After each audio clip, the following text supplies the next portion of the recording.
Bismillahirrahmanirrahim. Assalamualaikum warahmatullahi wabarakatuh. Perkenalkan, saya Aryo dari Prodi Agribisnis dengan NIM 091 058 092 0010. Mahasiswa semester 7 Universitas Muhammadiyah Sidrap dan Repang. Baiklah, pada kesempatan yang baik ini izinkan saya memaparkan materi tentang segmentasi, targeting, dan positioning. Mata kuliah dari pemasaran strategik. Baiklah, adapun bagian pertama yaitu strategi pemasaran berdasarkan sasaran pasar. Menurut Kotler dan Keller mencatat 3 strategi pemasaran berdasarkan ada tidaknya pasar sasaran, yaitu yang pertama pemasaran massal atau mass marketing. Dalam praktik pemasaran demikian, penjual memproduksi produk secara massal, mempromosikan produk secara massal. Hanya ada satu jenis produk untuk seluruh beraneka ragam. Tidak dipikirkan dalam praktik ini perusahaan memperlakukan pasar sebagai sesuatu yang homogen.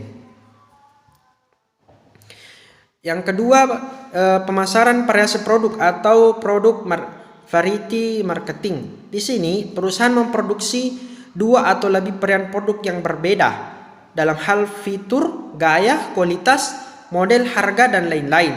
Dasar pemikirannya adalah pembeli memiliki selera yang berbeda-beda sehingga perlu disediakan banyak variasi produk yang ditawarkan ke dalam pasar sasaran. Adapun yang ketiga yaitu pemasaran bersasaran atau target marketing. Di sini perusahaan mengidentifikasi segmen-segmen pasar, memilih segmen untuk dilayani, kemudian membuat produk untuk segmen yang dilayani tersebut. Adapun manfaat pemasaran bersasaran. Dengan pemasaran bersasaran, keuntungan yang dapat dinikmati perusahaan adalah yang pertama, alokasi sumber daya pemasaran yang lebih efisiensi karena perusahaan dapat memilih pasar yang lebih menarik atau atraktif.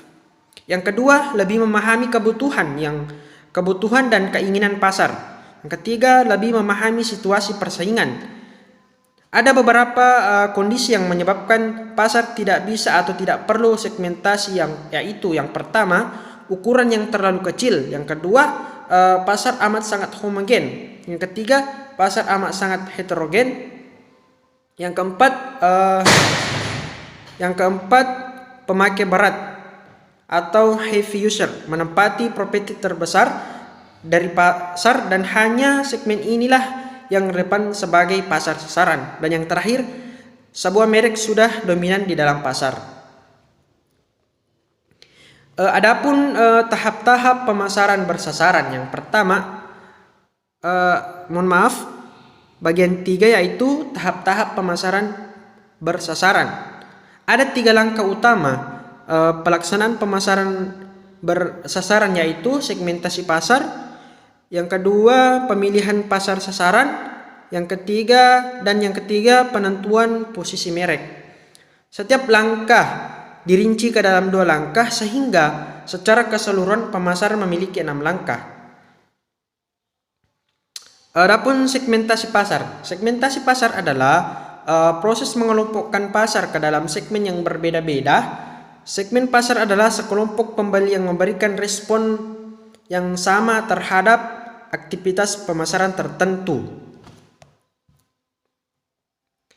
Adapun cara penentuan posisi merek atau brand positioning.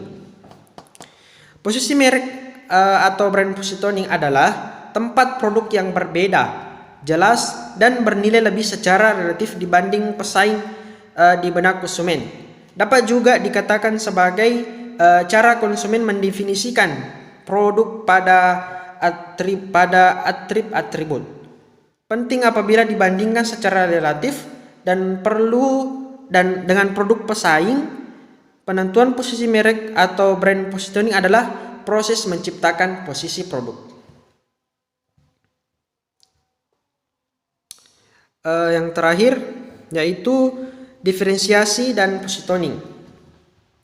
Berdasarkan banyak sumber diferensiasi serta besar setiap diferensiasi Bose-Tomko Group membedakan industri ke dalam 4 golongan, yaitu volume industri, yang kedua stalemate industri, yang ketiga fragmented industri, dan yang terakhir spesialis industri. Adapun diferensiasi produk terbagi menjadi 4, yaitu diferensiasi produk utama, yang kedua diferensiasi personil, yang ketiga diferensiasi saluran, dan yang terakhir diferensiasi image.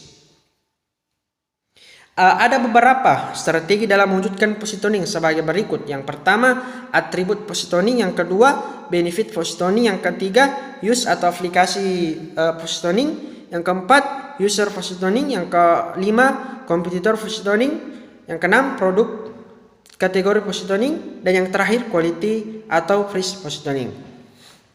Baiklah, itulah pemaparan materi yang sempat saya bawakan tentang segmentasi, targeting, dan positioning.